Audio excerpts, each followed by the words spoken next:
Well, here's a fabulous Butti Son button accordion from the mid 1950s.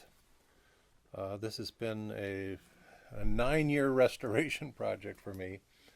It's 6 voice with a switch LLMMM configuration.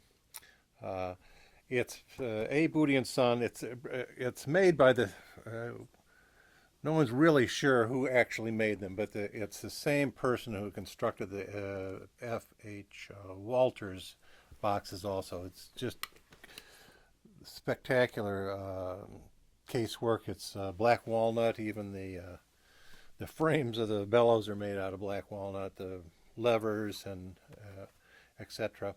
Uh, very fine craftsmanship. As you can see, the bellows, there's just no wear on the bellows at all. This I got, and it had issues. It had broken springs. It had 3 of the springs were broken, and this it had an engraved keyboard cover as shown here. But the original was cracked, and when I, you know, tried to carefully take it apart, it ended up in well, hundreds of pieces. It was so brittle. That's what's left of that keyboard. So um, I to replace that, I have in the meantime gotten a laser cutter, which allowed me to uh, make cut a replacement out of modern plastic that's not won't get brittle, perloid.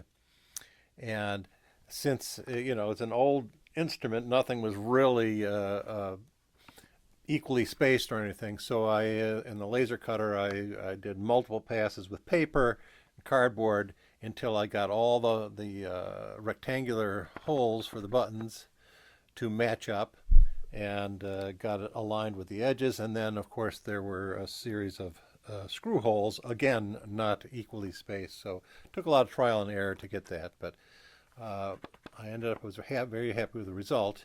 And I collaborated. I sent this off to a artist slash restorer up in Canada named Chris O'Donovan, and he did just a marvelous job. I know I have a picture of before. Fortunately, I was able to get a nice picture before it disintegrated, and I was able to send that to him. And he's hand engraved this and then hand painted it, mounted the jewels. It's just it's a work of art. It's gorgeous. Anyway, if you ever need that kind of work, Chris O'Donovan up in the Edmonton, Canada area. So, got that taken care of. One of the problems was this nasty problem where some of the old screws, the tip of the metal screw breaks off down in the bottom of the hole. That makes putting a new screw in, it doesn't work. It won't cut because the screw runs into that piece of metal and then stops advancing. So I had to get a little tiny end mill, and it was, I think, only 2 holes had that problem, but with an end mill and a milling machine, and carefully basically mill out that. Fortunately, it was brass screws, so mill out those little pieces of metal down the bottom, fill the holes with walnut wood filler, and then re-drill them, pilot drill for the screws. That worked out okay, and very pleased with the result of that. I think I got a picture of the brass dust there. Anyway, so then the next problem I ran into was to replace the springs, you have to pull the axle out, the lever axle, to release all the levers and then get at the springs. Well, that axle was completely frozen in place, wouldn't move a bit. Here's the old axle. It had just gotten. You can see the dark between where the levers were. So not only was the axle stuck in the keyboard and it couldn't be pulled out, but the levers themselves were stuck to the axle, so they would, even with the springs, they didn't work very well because it would they were so tight on the axle that it would, pushing the lever would actually try to rotate the axle. I even think I have a little, maybe a little video of that where I'm pushing this button and put a little piece of tape there, and you can see the axle moving. See the blue flag moving, meaning that the axle and this key are bound together. Anyway, so it had to be removed and replaced, and I ended up running a high current, 75 amps of current through that axle, which sounds like a lot, but brass is a good electrical conductor, so you need a lot of current to create any heat there. So the concept was to create enough heat so it expanded the axle, and then when it cooled, remove the current source, and the axle will cool, and now the hole that's been holding it on all in place has been expanded and stays there, and then you can pull the axle out. So I did that, and I was able to source, it happens to be 2.2 millimeter. I couldn't find it in the States, but I found some over in Europe. Got some new ones, and I did have to polish it. It wasn't perfect. It was a half a thousandths too big, so I polished it down so it fit very nicely into the existing axle groove, and also checked to make sure all 10 of the levers passed, the axle would work well in there. I think I have a video of that showing of polishing it, and then also testing it before final assembly.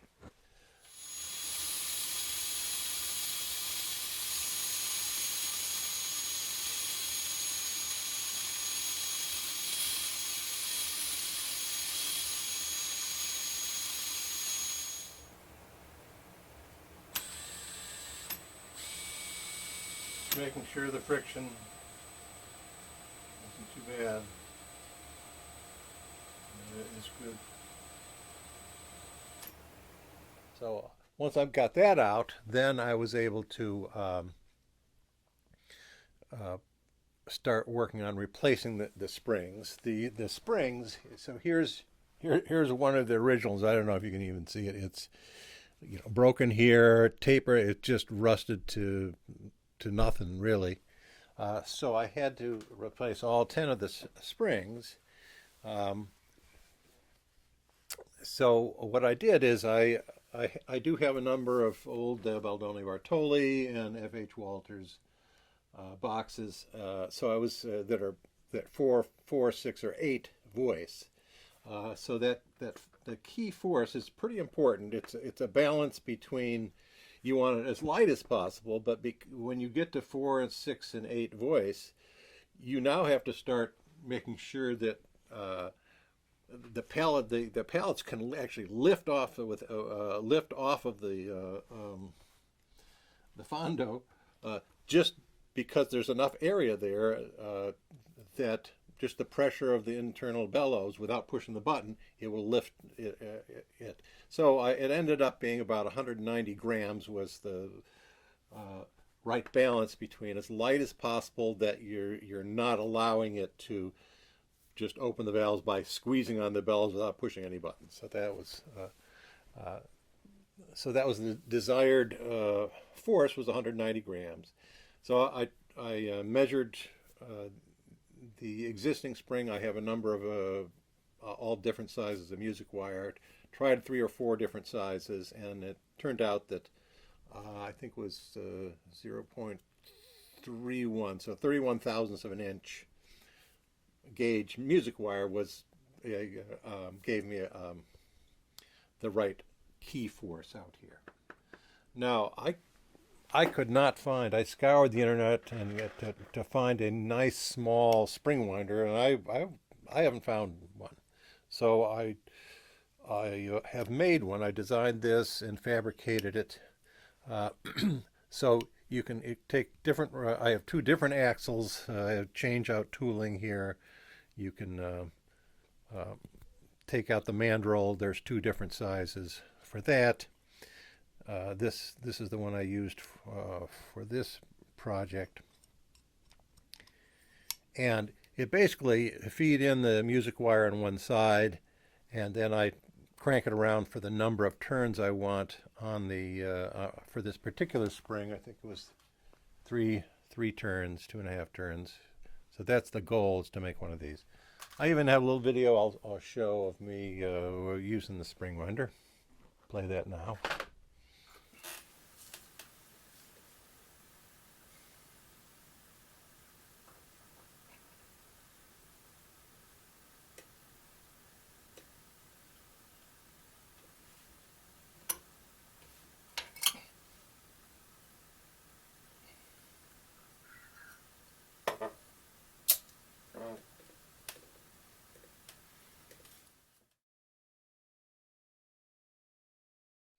Oh, before I go on, I forgot to mention that when I was fabricating the new axle, the original had just sort of a bent loop at the end, and that's not terribly desirable. So I actually took an old a similar bellows pin to this design with a little groove in it, and uh, took an old bellows pin. I got this cute little. It turns out that the 2.2 millimeters is really the exact same size as a English 2-56 thread. So I got a tap and die for 256 thread. I used the die on the end of the axle. Here's my little prototype. If you can see it, so there's some threads there, the 256, and then I drilled and tapped on the lathe, my metal lathe, this bellows pin, so it had the matching female threads. I think I even have a picture, a video of that. And so then, now it has this nice solid joint there, but you can use a standard bellows pin puller to pull the axle out. So that was an improvement for sure. Anyway, back to the springs. So after winding the springs, I did have to do a little bit of hand finishing for the two ends. One end gets a just a small bend, so that as the spring moves, it can sort of just glide along the wood as it moves a little bit. And then the other end is actually this one's not finished yet, but I sort of grind a point onto that, and it gets jammed into the underside of the lever, and that holds it in position. So when it's working, it's like that. Anyway, so.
got the 10 springs working, and happy with the force. In fact, I think I've got a video after I had them all installed. I sort of went up and down showing that they were low friction and all properly returning to their home position.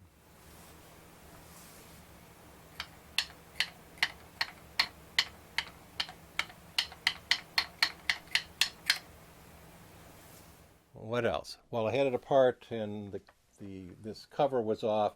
I did add some felt a button travel stop there, so it gives a nice quiet stopping, so the button doesn't disappear down too far under the keyboard top.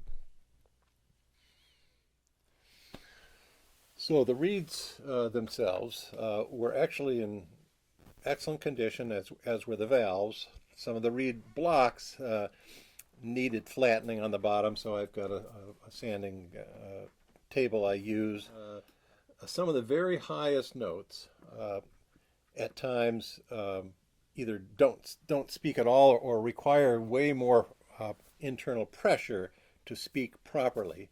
And that can be remedied. The modern makers nowadays, they'll add little controlled air leaks, I'll call it, and the reeds actually speak properly better if they have a little bit of air leakage there. So I think I've got a short video showing before and after me doing that treatment on these reed blocks. Here's a fairly common problem with accordions where some of the highest notes, that's not speaking, that's not speaking. Everything looks fine, but there's something about those high notes. So I fixed it on this by creating a little air gap there that allows the leakage, basically. So I tilt the reed plates out slightly and then re-wax so it's solid in this new slightly tilted out position, and that allows them to sound properly. And of course I did it on the other side also. What else? While I'm here, I think I'll show, I have a sanding table, a big glass plate with sandpaper on it, and I basically just sand the bottoms of these to make sure they're flat. Sometimes there'll be a little bit of twist or cupping, and it won't lay flat. So these have all been over there to the sanding table. Makes them nice and flat. And because I've slightly reduced the thickness, I had, and it was a little loose to begin with, I've added a little leather there to make sure that when it's installed it's tight and there's no side-to-side shaking and there's no wobble, etc. So the next issue I found was that some of the there's a switch for the low octave reeds, and that actuates two of these aluminum sliders down the middle reed block to open or close the air to the low octave reeds. So here I'm trying to solve a slider friction problem. This accordion has this reed block has two sliders, and one of them is perfect, very, very light, force required. But the other one, where did it go? Here it is, slides easily until you get, the last 3-4 inches, and then it starts binding. But it's unclear where it's binding. So what I've done is taken a red layout die. This is a specifically for it creates a very, very thin layer of colored, like lacquer, and that will then show up, so you can see how easily that slides down to that last inch or so. And then at that point, it's rubbing on something. So by using this die, I'm hoping that we will, where the die rubs off, will be where the friction is. So it probably won't show up on the video because it's so, but what I've found, this is all still red, all red on the edge except this little corner there. So that corner has been scraped off to be the silver aluminum. Nothing else on this side, nothing on this edge. It's just that one edge, and there's one little spot there that might be an abrasion. Anyway, so I'll polish these and see if we get rid of that last inch of friction. So now after filing the high spots that showed up with the red layout fluid, I have filed them, and now I'm polishing those edges to make sure that all the polish lines are in the same direction as movement, so that gives you your least amount of friction. And I think I'll flip this over and polish the other edge while we're at it here.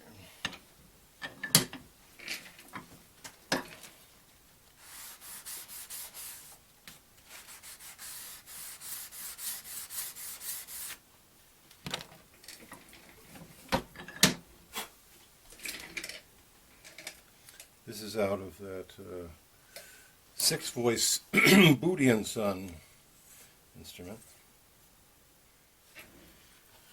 So here it is installed. It's all back together. You can see the very light action to switch the low octave reeds in and out. So, success. That beautiful engraving. I did find one of the reeds where the tip of the reed was actually rubbing on the wood on the inside of the reed block chamber. Very rarely they weren't paying attention when they assembled it and didn't realize that that particular reed was, that the chamber wasn't quite tall enough. So I think I have a picture. I've basically just chiseled out some of the wood, get rid of that interference, and then that reed worked again. This particular reed plate here was had a bit of a rattle or buzz on the draw of the accordion, so the inside reed. And the solution was that there was actually nothing wrong with the reed. I took it off. It worked fine. There was no buzzing. But what happened is the chamber, the wooden chamber that this is waxed up against, was not quite tall enough. So I think I have a picture of me chiseling out. I had to chisel the ceiling of that chamber, and that's what it was. It was just the tip of that reed, when it vibrated, was clipping the edge of that thing, edge of that chamber ceiling. So now it's working fine.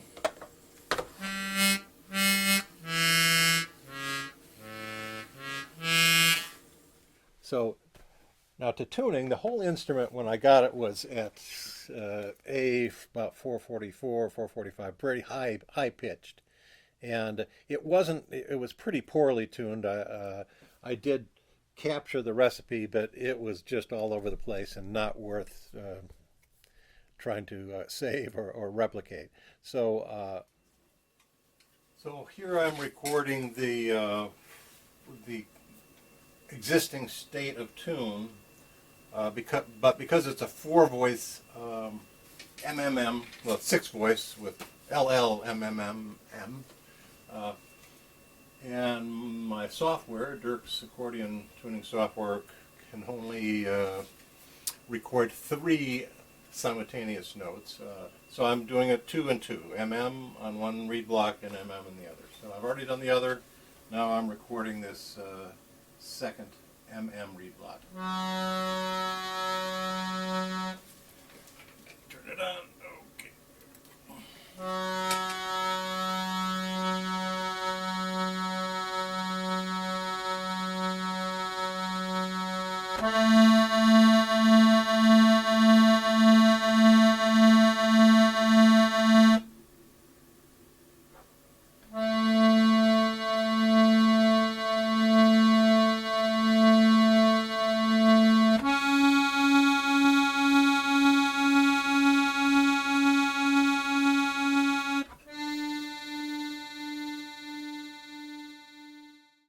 I chose to bring the whole instrument down to a 440 modern concert reference. And for the low octave reeds, which can be switched in and out, those I tune basically right on pitch, although I lower or flatten the thirds and the sixths, so it's sort of going towards just temperament versus equal temperament, because it's a single key instrument. It's always in the key of D, so I use equal temperament on 2-row or 3-row instruments. But when you're doing a 1-row, it sounds a little sweeter and nicer if you go towards the just temperament. So I flattened the F sharps and the Bs on this box and on the low octave reeds. For the other, the MMM reeds, that's challenging there because you have 4 different pitches so I did make up a little test block. I wanted to try some different recipes. I'll show that video now.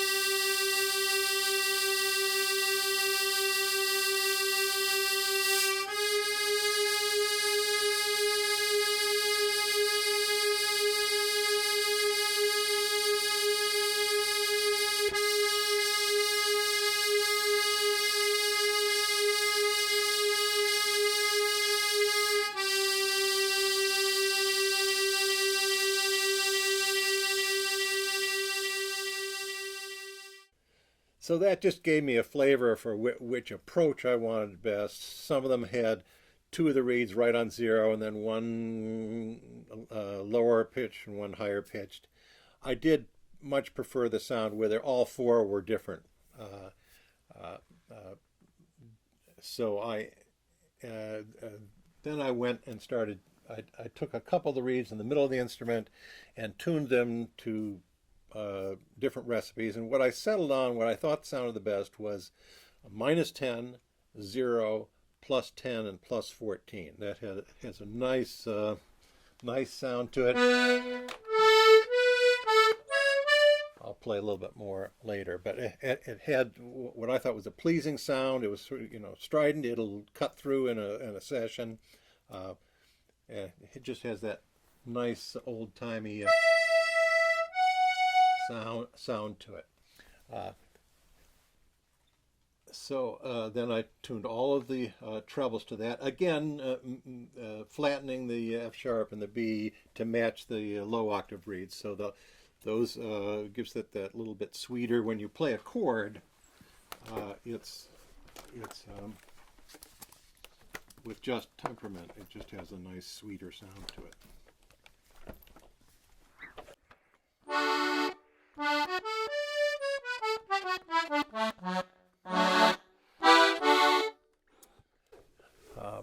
So what else? On the bass side, bass and chords, it has this super rich sound. It actually has 4 reeds for the bass note and 6 reeds for for the chord. So when you're doing both, you're getting 10 reeds. It's really amazing.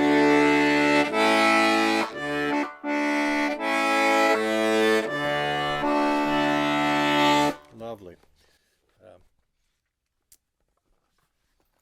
Anyway, so let me go through the notes.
So this was quite a labor of love for me. It, like I say, 9 years in the. I took it very slow. I wanted to do it properly, and but I'm very happy with the result, and hope that the new owner will be happy also. A. Butti Son, 6-voice, LLMMMM, button accordion, mid 1950s.